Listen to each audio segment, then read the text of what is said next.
Nilagang manok, my own version.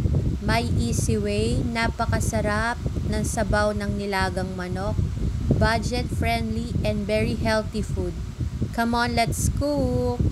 Sa isang kaldero, nilagay ko yung manok, tinimplahan ko siya ng paminta, at nilagyan ko ng maraming sibuyas. Nilagyan ko po siya ng tubig,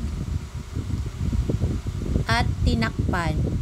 Niluto ko po yung manok for about mga 10 minutes ko pong niluto yung manok sa low fire. Pinalambot ko po. Tinakpan ko yung kaldero para malutong mabuti. And then after mga 10 minutes, ayan na po siya. Kumukulo na po siya at nag-iba na yung kulay niya. Ibig sabihin, luto na po yung manok. So hinalo ko lang po mabuti.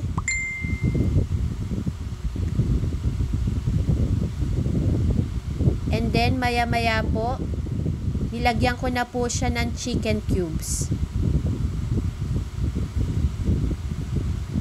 Tinusok ko po yung manok, chinek ko kung malambot na, pero parang hindi pa po siya malambot. So kailangan ko pa po siyang lutuin mabuti.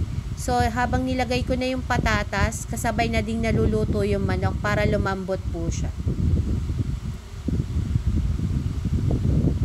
After ng kumukulo na po, sinunod ko naman po yung saging na saba. Mahilig po ako sa saging na saba. So, 4 na piraso po yung isinama ko. And then, maya-maya po, ay sinunod ko na po yung Baguio beans.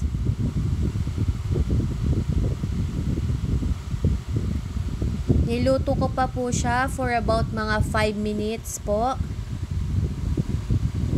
And then, after 5 minutes, chinek ko yung manok, malambot na po siya. And then, at the same time, malambot na din po yung patatas. Hinalo ko lang po siya mabuti. Pinakulo ko pa po siya ng isang kulo. After mga 3 minutes po, isinama ko naman po yung pechay.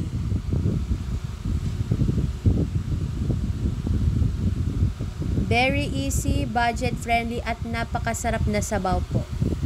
Come on, let's eat! Nilagang manok, my own version. Tikman na po natin. Thank you for watching. Hope you like it. Good vibes only.